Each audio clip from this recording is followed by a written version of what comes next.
Guys इस question का answer दो।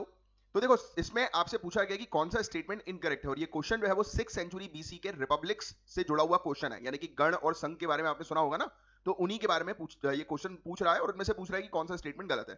तो आओ पहले स्टेटमेंट की बात करें कि every tribal oligarch claimed a share in revenue from peasants. ये बिल्कुल स्टेटमेंट सही है। मतलब कि गण और संघ में जो रूलिंग क्लास जो ओलिगार्क्स का होता था, जैसे कि लिच्छवीज के राजा, मतलब ऐसा समझो कि एक ट्राइबल ग्रुप है, उस ग्रुप में जो मेन जो पावरफुल फैमिली है, तो कहा जाता है कि किसान जो भी रेवेन्यू जनरेट करते हैं उसका एक हिस्सा इनके पास जाता था। बिल्कुल सही है ना। अब दूसरे स्टेटमेंट की बात करते हैं कि every tribal oligarch was free to maintain his own little army. बिल्कुल सही।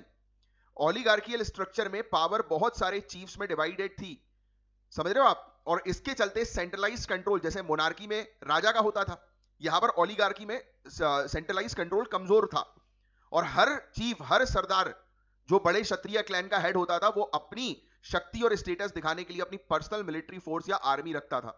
फॉर एग्जाम्पल एक ट्राइबल ग्रुप है, उसमें 6 ऐसी फैमिलीज है जो सबसे ज्यादा पावरफुल है, और वो पूरी 6 फैमिलीज जो है वो पूरी, मतलब आप कह सकते हैं पूरे ट्राइबल ग्रुप को चला रही हैं।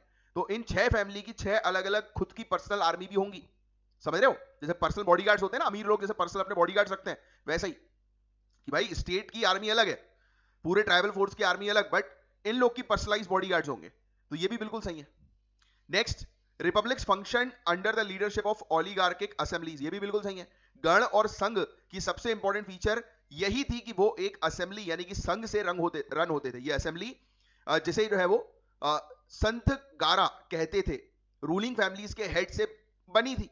सबसे बड़े डिसीजन जैसे कि युद्ध करना है या शांति करनी है, इस असेंबली में बहस और मेजोरिटी वोट से लिया जाता था। यानी कि सिंपल शब्दों में मैं आपको बताऊं तो ये लोग, जैसे पार्लियामेंट होती है ना अपनी, वैसे ही है सिस्टम कि ये लोग जो है वो बैठते थे, आपस में डिस्कस करते थे। जैसे फॉर एग्जांपल मैंने आपको बताया ना कि 6 जैसे एक ट्राइबल ग्रुप में 6 बड़ी फैमिलीज हैं, पावरफुल फैमिलीज हैं, तो ये लोग सब लोग एक साथ जो है वो बैठ जाएंगे और फिर वोटिंग के थ्रू या म्यूचुअल कंसेंट के थ्रू जो है वो एक डिसीजन पर आएंगे।